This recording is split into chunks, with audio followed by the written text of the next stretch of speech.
तो चुनाव रद्द होना चाहिए 24 का। बिल्कुल रद्द होना चाहिए, और केवल रद्द नहीं होना चाहिए, मोदी और अमित शाह को जेल में बंद करके मुकदमा चलाया जाना चाहिए। फिर बिल्कुल फेयर और पारदर्शी इलेक्शन करा लीजिए और बैलेट पेपर से करा लीजिए। मोदी की जमानत जब ना हो जाए तो कहना आप 40 से ज्यादा सीटें बीजेपी किसी कीमत पर इस देश में आज की तारीख में जीत नहीं सकती। बाकी तो सारी चीजें बाद में होंगी, चुनाव ही मत होने दो जब तक ये जो इलेक्शन कमीशन है तीनों के तीनों इन्हें फांसी पर न टांग दिया जाए। मैं यही शब्द कह रहा हूं, यानी कि जो बेईमान जो प्रधानमंत्री बैठा है, जिसकी ट्रंप के सामने जुबान बंद है, जो चीन का नाम तक नहीं ले सकता, ट्रंप का नाम नहीं ले सकता, वो बेईमान और भ्रष्ट प्रधानमंत्री, झूठा प्रधानमंत्री। इलेक्शन कमीशन की आंखें फूट गई हैं क्या? उसे दिखाई नहीं देता कि एक ही पते पर एक कमरे का जो मकान है उसमें कैसे 80 लोग आ जाएंगे। सारी ताकत इसमें लगाई जाए कि ये जो इलेक्शन कमिश्नर है कैसे इनके खिलाफ एफआईआर हो और इनको अरेस्ट करके इनको फांसी पर चढ़ाया जाए, और इसके बाद में इलेक्शन प्रक्रिया को पूरी तरह से साफ करके जब तक ना हो तब तक इस देश में चुनाव नहीं होने देना चाहिए। कि चुनाव आयोग को किस तरह से सुधारा जाए, टिट फॉर टैट। अगर नहीं मानता तो देश की जनता को खड़े होकर जो उसे ठीक समझता है वो इलाज इलेक्शन कमीशन का करे, इलेक्शन कमिश्नर का करे, और जो भी अधिकारी इसमें इन्वॉल्व हैं, चाहे आईएएस हो, आईपीएस हो, कोई भी हो। कल जो वोटर लिस्ट में जो घोटाले की बात देश के बड़े नेता राहुल गांधी ने की, उसको लेकर बातचीत करेंगे। और आपको बता दें, सर जो है उन पहले लोगों में से है जिन्होंने ईवीएम के खिलाफ जो है बिगुल बजाया था। तो सर से बातचीत करेंगे। सर, जो ईवीएम के खिलाफ आंदोलन की जो शुरुआत हुई और ईवीएम को लेकर जो लोग जानते हैं, ईवीएम को लेकर जो आंदोलन हुआ, शुरुआती लोगों में से आप एक है जो कह रहे थे कि भाई गड़बड़ी हो रही है, चुनाव सही तरीके से नहीं हो रहा है।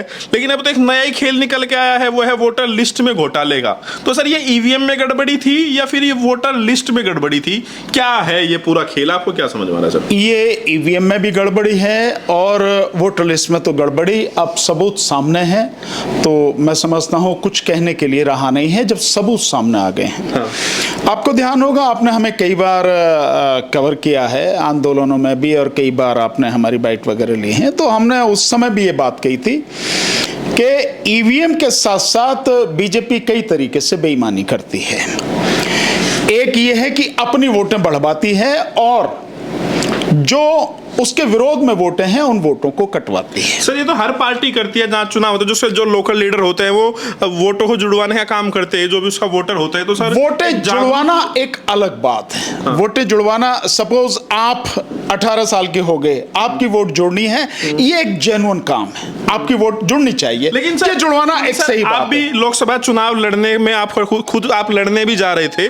तो जो भी व्यक्ति चुनाव लड़ता है, चुनाव लड़ने की इच्छा रखता है, वो अपने कार्यकर्ताओं से अपने जो उन्हें वोट होता है उनको जुड़वाता ही है सर।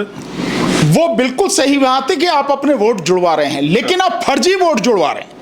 बीजेपी जो काम कर रही है उन वोटों को जुड़वा रही है जो उस इलाके में है नहीं। इसके लिए हमने कई बार इंडिकेट भी किया था कि ये जो इलेक्शन कमीशन 7 फेज में 8 फेज में जो चुनाव करा रहा है वो उस धांधली को अंजाम देने के लिए ही पूरी बिसात बिछाई जाती थी। अन्यथा तो पूरे देश में इलेक्शन एक दिन में पहले होते थे, एक दिन में कराए जा सकते, एक दिन में हो सकते हैं, कोई दिक्कत नहीं। तो मैंने यही बताया था कि न केवल वो बढ़वाती है बल्कि जो विरोधी हैं उनकी वोटें कटवाती हैं। अगर आप जाओ इस साल जो उसका चुनाव हुआ था, दिल्ली का चुनाव, दिल्ली के चुनाव से ठीक पहले आम आदमी पार्टी ने बहुत सारे सबूत दिए थे कि एक एमपी के घर में 40-40, 50-50 लोग हैं। अब जो सारी चीजें सामने आ रही हैं, और अजीत अंजुम साहब ने बिहार का बता दिया कि जो एसआईआर हो रही है होने के बावजूद भी एक घर में 200 लोग हैं। कैसे ये जो सारी चीजें तो ये भी करती है। दूसरा उसके साथ में और बेईमानी करती है कि एसपी के और डीएम के माध्यम से जो रिजल्ट डिक्लेयर करने में बेईमानी करती है कि जो विपक्ष का जीता हुआ कैंडिडेट है उससे हारा हुआ, और जो बीजेपी का हारा हुआ कैंडिडेट है उससे जीता हुआ डिक्लेयर कर देते हैं। उसके बाद डिक्लेयर कर दिया, काम खत्म, आपको सर्टिफिकेट दे दिया, जिसको जिताया है, जो हरा है उसको कह दिया भाग यहां से। अच्छा, जो भी करता रहे, पिटीशन करता रहे, पड़ेगी सर, वोटों की गिनती तो पूरी करनी, वोटों की गिनती पूरी करनी पड़ेगी। तो इस बात को लेकर लगातार डाटा मांगा गया। इलेक्शन कमीशन इस बात का डाटा देता क्यों नहीं है? ठीक है, अगर वोटों की गिनती की बात है तो वोटों की गिनती में यह बात हुई। मैं अभी अगर आपको 2024 का चुनाव का बताऊं, जो वोट फॉर डेमोक्रेसी ने बड़ी जबरदस्त तरीके से सारी रिसर्च की और साथ में एडीआर ने रिसर्च की। एडीआर ने बताया कि 542 सीटों पर चुनाव हुए, क्योंकि 43 में जो सूरत की सीट थी गुजरात उस पर हुआ नहीं, वो वैसी हो गया। तो 542 में से केवल 4 सीटों पर जितनी वोट ईवीएम में पड़ी उतनी ही वोट निकली और गिनी गई जी। लेकिन 362 सीटों पर जितनी वोटें पड़ी उससे कम वोटें गिनी गई और 176 सीटों पर जितनी वोटें ईवीएम में पड़ी उससे ज्यादा गिनी गई। तो अगर मशीन ठीक ठाक थी तो क्यों ऐसा सब कुछ? तो बेईमानी कई स्तर पर होती रही है। अब राहुल गांधी जी ने पूरे प्रमाण सामने रख दिए। सर, राहुल गांधी ने जो प्रमाण दिया है वो सिर्फ एक सीट का है, बेंगलुरु सेंट्रल का, और उसमें भी जो गड़बड़ी हुई है वो एक विधानसभा में ज्यादा गड़बड़ी बताई जा रही है, माधेपुरा विधानसभा सीट पर। तो सर, ये पूरे देश भर में आपको क्या लग रहा है, ये कितने बड़े स्तर पर ये गड़बड़ी हुई होगी, या आपको लग रहा है ये एक एरर हो सकता है? इतना बड़ा आपको क्या? एरर नहीं है। एरर 1 वोट की हो सकती है, 2, 4, 10, 20 वोटों की हो सकती है, 200, 400, 1000 वोटों की हो सकती है। 1 लाख वोट की एरर हो सकती है क्या? इतनी बड़ी एरर हो सकती है क्या? और ये काम किसका है? ये इलेक्शन कमीशन का काम है कि वोटों में कैसे, क्या इलेक्शन कमीशन की आंखें फूट गई हैं क्या? उसे दिखाई नहीं देता कि एक ही पते पर एक कमरे का जो मकान है उसमें कैसे 80 लोग आ जाएंगे, कैसे जो है 46 लोग आ जाएंगे, 200 लोग कैसे आ जाएंगे, कैसे आ जाएंगे सारे? क्या उसकी आंखें फूट गई हैं क्या? उसे दिखाई नहीं दे रहा कि घर का एड्रेस 0 और पिता का नाम है DLF करके इस तरह से? मतलब ये क्या चीजें हैं? और ये केवल 1-2 में नहीं है, 1,250,000 ये सारा फर्जीवाड़ा है। 1 लाख और मैं अभी आपको बिल्कुल, अभी अच्छा किया आपने अभी पूछा, अभी रिसेंटली मैं पुण्य प्रसून वाजपेयी जी को सुनना था, अभी उनका वीडियो आया है और उन्होंने एक बड़ा मजेदार आंकड़ा दिया जो बिल्कुल इसी आंकड़े को एक तरह से कॉर्पोरेट करता है। आंकड़ा क्या है? ये आपने जो राहुल गांधी जी ने जो दिया है, ये बेंगलोर सेंट्रल सीट का है, लोकसभा का, जिसमें 7 विधानसभाएं हैं जी। पुण्य प्रसून वाजपेयी जी जो बता रहे हैं वो जयपुर ग्रामीण का उन्होंने आंकड़ा दिया है, शायद उसमें 8 या 9 विधानसभा हैं और उनमें से 7 विधानसभाओं पर कांग्रेस जीती है। एक विधानसभा पर मुश्किल से 2,500 या 3,000 से बीजेपी, और दूसरी एक जो विधानसभा, मैं नाम उसका भूल गया, झुंडुपुरा या कुछ कसके इस तरह से, उसमें बीजेपी को जो वोट मिली है कांग्रेस के मुकाबले वो तकरीबन 90,000 वोट ज्यादा मिली हैं। यानी जितनी उन सारी विधानसभाओं सबको कवर करते हुए बीजेपी वहां से जीत गई। तो केवल वो बात नहीं है, ये तो एक आंकड़ा है। अगर हम इसको देसी भाषा में भी समझें कि चावल पकाने के लिए रखते हैं तो पूरे भगोने के एक एक चावल नहीं देखा जाता, एक चावल निकाल के देख लिया जाता पका नहीं पका। एक विधानसभा में इतनी बड़ी गड़बड़ी तो निश्चित रूप से बाकी में होगी। और इस आंकड़े को आप, जो वोट फॉर डेमोक्रेसी का आंकड़ा है जिसने बाकायदा बताया है कि 4,65,46,885 वोटें बढ़ाई गई हैं और उसके दम पर 79 सीटें बीजेपी जीत के आई है। सर, सब कुछ यही दावा किया जा रहा है कि दिल्ली में भी इसी तरह की गड़बड़ी हुई, संजय सिंह ने कल कहा। और साथ ही साथ जो महाराष्ट्र को लेकर भी लोग लगातार सवाल उठा रहे हैं कि महाराष्ट्र में भी इसी तरह की गड़बड़ी, राहुल गांधी, कांग्रेस पार्टी और जो महाराष्ट्र के जो नेता वो लगातार उठा रहे हैं इस बात हुई, महाराष्ट्र में भी गड़बड़ी हुई। तो सर, आप कैसे इस बात को देख रहे हैं, जो गड़बड़ी की बात है? और एक सवाल ये भी है सर, आप लोग लगातार सर ईवीएम को लेकर सवाल उठाते आए हैं, लेकिन सर वोटिंग लिस्ट में गड़बड़ी को लेकर तो चीजें कुछ सामने आ भी गई, लेकिन सर ईवीएम को लेकर आज तक कुछ सामने नहीं आया। बिल्कुल ईवीएम को सामने, मैंने अभी आपको आंकड़ा दिया, अगर ईवीएम मशीन सही है तो किस तरह से 362 लोकसभा सीटों पर जितनी वोटें पड़ी उससे कम गिनी गई अगर मशीन सही है तो, और किस तरह से 176 सीटों पर जितनी वोटें पड़ी उससे ज्यादा गिनी गई अगर मशीन सही है तो। और अगर मशीन सही है तो महाराष्ट्र की अभी बात चल रही है, महाराष्ट्र का मुझे ध्यान नहीं आ रहा, एक विधानसभा सीट थी जिस पर 3 या 4 पोलिंग बूथ को लेकर वह जो कैंडिडेट है उसने इलेक्शन कमीशन में वो पिटीशन डाली थी, उसने वो पैसे जो थे वो भी जमा कर दिए और उसने कहा कि मुझे आप दिखाइए, तो वीवीपैट की गिनती करने से मना कर दिया इलेक्शन कमीशन। क्यों कर दिया भाई? मिलान तो इसी बात का होना है कि जो मशीन में वोटें निकली हैं क्या उतनी ही वोटें और वही वोटें वीवीपैट में हैं या नहीं है? बिल्कुल हैं। और केवल यही बात नहीं, ये सारी चीजें हमने सब कुछ बाकायदा सिद्ध करके दिखाई, डेमोन्स्ट्रेशन करके दिखाया, उसकी नाक के नीचे हमने करके दिखाया इलेक्शन कमीशन के, जिसकी वजह से 40,000 गाड़ियां लेके पूरे गांव का भागा इलेक्शन कमीशन 2024 के चुनाव से पहले कि देखो भैया ईवीएम हमारी सही है। सर राहुल गांधी कह रहे हैं कि 25 सीटों की वजह से प्रधानमंत्री नरेंद्र मोदी आज देश के प्रधानमंत्री है, तो ये गड़बड़ी आपको क्या लगा, कितनी सीटों पर अगर इस तरह की बातें की जा रही है, या फिर आपको लग रहा है 10-5, या फिर कितने बड़े स्तर पर आपको सर अंदाजा है? नहीं, ये आकलन राजीव गांधी जी का होगा, मैं इस पर सवाल नहीं उठाता, पर मैं इससे सहमत नहीं हूं। मैं सहमत उससे हूं जो वोट फॉर डेमोक्रेसी की रिपोर्ट है, कितनी सीटों जो पर सवाल उसने तो बहुत सीधा सा बचाया कि 79 सीटों पे, और मैं तो दावे के साथ कह रहा हूं, आज भी कह रहा हूं कि इस इलेक्शन को बिल्कुल फेयर और पारदर्शी इलेक्शन करा लीजिए और बैलेट पेपर से करा लीजिए। मोदी की जमानत जब ना हो जाए तो कहना आप 40 से ज्यादा सीटें बीजेपी किसी कीमत पर इस देश में आज की तारीख में जीत नहीं सकती। और इस खुलासे के बाद में, इतने सारे सबूतों के बाद में, तो यह स्पष्ट हो गया कि बेईमानी के अलावा मोदी एंड कंपनी के बाद जीतने का कोई रास्ता है ही नहीं। तो आप कह रहे हैं सर बेंगलोर सेंट्रल सीट पर जो 1 लाख वोटों की जो गड़बड़ी, जो फर्जी वोटों की बात सामने आ रही है, आप कह रहे हैं कि बनारस में अगर मोदी जी भी चुनाव हार जाते हैं, अगर वहां पे बैलेट पेपर से होता? निश्चित रूप से आप देखिए ना, जिस दिन ये वोटों की गिनती हो रही थी 4 जून को, आप थोड़ा सा जाइए पीछे, 4 जून को जब जगह जगह से परिणाम आ रहे थे, तो तीसरे राउंड की गिनती के बाद मोदी बनारस में 26,000 वोटों से पीछे चल रहा था। ये मैंने खुद सुना है और सब कुछ।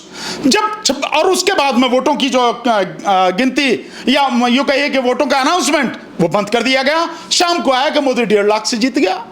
मैं तो दावे के साथ कह रहा हूं कि इसकी तो रग रग में बेईमानी है, एक नंबर का भ्रष्ट और मतलब झूठा मक्कार आदमी है।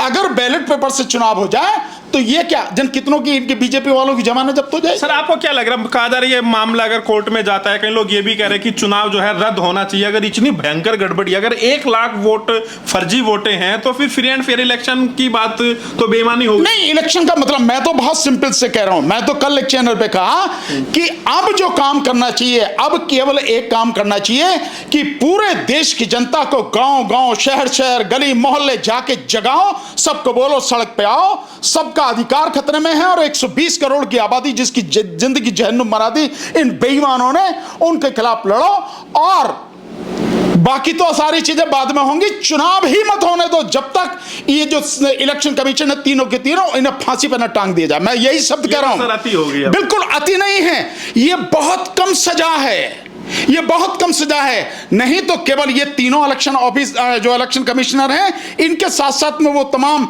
इलेक्शन जो ऑफिसर हैं स्टेट के, वो, और साथ में डीएम और एसडीएम, जितने भी अधिकारी सारे में इन्वॉल्व हैं। क्योंकि वो वोटर लिस्ट कौन बनाता है? डीएम और एसडीएम वही बनाते हैं ना। आरओ एआरओ तो वही होते हैं, वही सब कुछ करते हैं। और साथ में जिस भी बीएलओ ने ये सब कुछ करके दिया है कि भैया ये मकान नंबर क्या 0, ये सारे वहीं से आते हैं ना, इन सबको, इनके खिलाफ देशद्रोह का मुकदमा होना चाहिए। 6 महीने में मुकदमा डिसाइड होकर इन सबको फांसी पर चढ़ा देना चाहिए। दोबारा हो सकता है? बिल्कुल हो सकता है। अगर इस देश में न्याय जिंदा है, और अगर सुप्रीम कोर्ट वाकई में जिंदा है, मैं मानता हूं मर चुकी है, पर फिर भी अगर जिंदा है, तो इस सारे मामले पर, क्योंकि ये आरोप नहीं है, राहुल गांधी के आरोप नहीं है, राहुल गांधी ने सबूत दिए हैं, और सबूत भी उस लिस्ट से दिए हैं जो इलेक्शन कमीशन ने उन्हें प्रोवाइड कराई है। उस इलेक्शन कमीशन द्वारा दी गई लिस्ट में से इतने सारे सबूत निकाल के दुनिया के सामने रखे हैं। ये जो सुप्रीम कोर्ट है, वो चाहे तो सुमोटो एक्शन लेके इन सब के खिलाफ एफआईआर कराए, इनको अरेस्ट करे, और 6 महीने में मुकदमा डिसाइड करवा के सारा इनका काम करे। आप कह रहे दोबारा चुनाव हो सकता है? बिल्कुल हो सकता है। इससे बड़ी बेईमानी क्या है? यानी कि जो बेईमान जो प्रधानमंत्री बैठा है, जिसकी ट्रंप के सामने जुबान बंद है, जो चीन का नाम तक नहीं ले सकता, ट्रंप का नाम नहीं ले सकता, वो बेईमान और भ्रष्ट प्रधानमंत्री, झूठा प्रधानमंत्री, बेईमानी से चोरी करके, चोरी नहीं बल्कि लूट और डकैती करके यहाँ बैठा हुआ। चुनाव हुआ प्रधानमंत्री नहीं मानते? मोदी चुनाव हुआ प्रधानमंत्री? कहां बेईमानी से चुनाव हुआ?